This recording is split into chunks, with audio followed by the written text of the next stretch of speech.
Hello friends के live solution. हम लोग पढ़ेंगे नंबर सिस्टम का दूसरा पार्ट, पूर्णांक।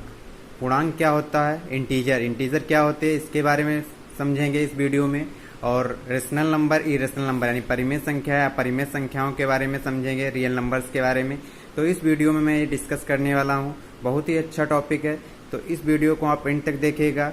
कुछ मैं महत्वपूर्ण जानकारी इस वीडियो में बताने वाला हूँ। तो अब चलते हैं, देखते हैं पूर्णांक क्या होती है। पूर्णांक संख्याएं, देखिए पूर्णांक क्या होते हैं, जो पॉजिटिव और निगेटिव इंटीजर यानी पॉजिटिव और निगेटिव संख्याएं जो हैं वो शामिल हों वो पूर्णांक कहलाते हैं। साथ में जीरो भी शामिल होना चाहिए। जैसे पूर्ण संख्याओं एवं प्राकृत संख्याओं के ऋणात्मक मानों के परिवार को पूर्णांक संख्याएं कहा जाता है।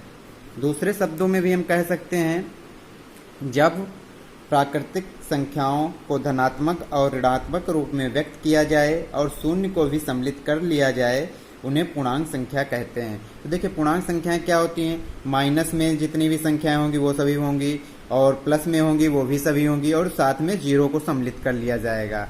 तो पूर्णांक कितने तरीके के होते हैं, दो तरीके के होते हैं, पॉजिटिव और निगेटिव यानी धनात्मक पूर्णांक और ऋणात्मक पूर्णांक। धनात्मक पूर्णांक में धनात्मक संख्याएं आएंगी, ऋणात्मक पूर्णांक में ऋणात्मक संख्याएं आएंगी।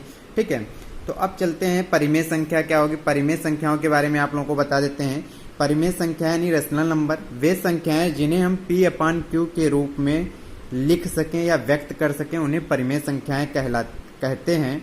जहां Q is not equal to zero, तो यहाँ पे Q is not equal to zero होना चाहिए। Q का मतलब यहाँ आपका होगा, Q जो डिनोमिनेटर है यानी हर जो होगा वो जीरो नहीं होना चाहिए। तो एग्जाम्पल 5/7 - 3/8 जीरो क्यों है, देखिए जीरो को आप समझिएगा, 0/1 लिख सकते हैं जीरो को, तो जीरो ही आएगा। तो इसलिए जीरो जो है वो क्या है, परिमेय संख्या। ऐसे ही 2 है, 2/1 लिख सकते हैं। यहाँ पे देखिए Q जो है डिनोमिनेटर यानी हर जो है सबका 1 आ रहा है। अगर कोई नहीं है डिनोमिनेटर तो 1 आ रहा है, तो इसी तरीके से ये परिमेय संख्या होगी। 22/7 देखिए परिमेय संख्या होगी 22, क्योंकि यहाँ पे Q है वो जीरो नहीं है। तो कंडीशन जो है परिमेय संख्या की P/Q, ठीक है, यहाँ पे Q is not equal to zero होना चाहिए, यानी P तो जीरो हो सकता है लेकिन Q जीरो नहीं होना चाहिए। तो अब देख लीजिए, परिमेय संख्याओं का योग एक परिमेय संख्या होती है। अगर दो परिमेय संख्याएं होंगी और उनको हम जोड़ेंगे, दो परिमेय संख्याएं होंगी, जैसे देखिए 1/2 + 2/3, अगर हम इसको जोड़ेंगे जो हमें रिजल्ट प्राप्त होगा वो क्या होगी, वो भी एक परिमेय संख्या होगी। देखिए इसको सॉल्व करके देख लीजिए, 3 + 4 यानी 7/6, देखिए ये परिमेय संख्या होगी। तो दो परिमेय संख्याओं का योग भी एक परिमेय संख्या होती है। दो परिमेय संख्याओं का गुणनफल भी एक परिमेय संख्या होती है। गुणनफल जैसे 3/2 × 4/3, तो यहाँ देखिए ये कट जाएगा, 2 1 2 2 2 आया, तो 2/1 लिख सकते हैं। तो ये क्या हो गया, ये भी एक परिमेय संख्या होगी।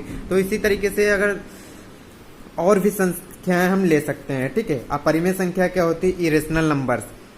जैसे परिमेय संख्याओं को मैंने बताया था, जिन संख्याओं को P/Q के रूप में लिख सकते हैं, तो यहाँ पे होगा वे संख्याएं जिन्हें हम P/Q के रूप में ना व्यक्त कर सकें या ना लिख सकें, उन्हें अपरिमेय संख्याएं कहते हैं। तो जैसे √3 होगा 1/√3, 2/5। यहाँ पे देखिए पाई जो है, पाई अपरिमेय संख्या, लेकिन 22/7 जो है वो परिमेय संख्या है। ठीक है, पाई जो है अपरिमेय संख्या है।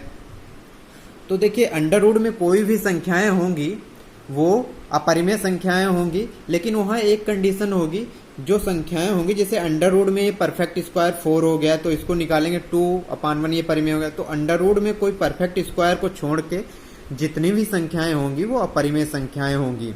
ठीक है, अगर हम जैसे यहाँ पे लिख दिए हैं 2 + √3, तो ये परिमेय होगी या अपरिमेय होगी, तो ये भी अपरिमेय होगी, क्योंकि ये अपरिमेय है और साथ में ये जोड़ देंगे परिमेय को, तो भी वो अपरिमेय हो जाएगी। अगर हम मल्टीप्लाई करा देंगे इसको, तब भी ये अपरिमेय ही होगी। अगर हम डिवाइड भी करा देंगे तब भी ये अपरिमेय ही आएगी। तो यानी कहने का मतलब है, किसी भी अपरिमेय संख्या के साथ में जोड़ना, घटाना, मल्टीप्लाई करना या डिवाइड करना कुछ भी करेंगे तो वो हमें अपरिमेय संख्या ही प्राप्त होगी। अब देखिए वास्तविक संख्याएं क्या होती है, रियल नंबर्स। रियल नंबर्स क्या होती हैं, परिमेय संख्याएं तथा अपरिमेय संख्याएं दोनों को मिलाकर वास्तविक संख्याएं प्राप्त होती हैं। अर्थात वास्तविक संख्या वह संख्या है जो या तो परिमेय होगी या अपरिमेय होगी। तो वास्तविक संख्याओं में परिमेय और अपरिमेय दोनों शामिल हो जाती हैं। ठीक है, तो ये आज का टॉपिक ये था। तो अगर ऐसे ही वीडियो और जानना चाहते हैं तो चैनल को सब्सक्राइब करें। वीडियो अच्छा लगे तो लाइक कीजिए, शेयर कीजिए। Thank you.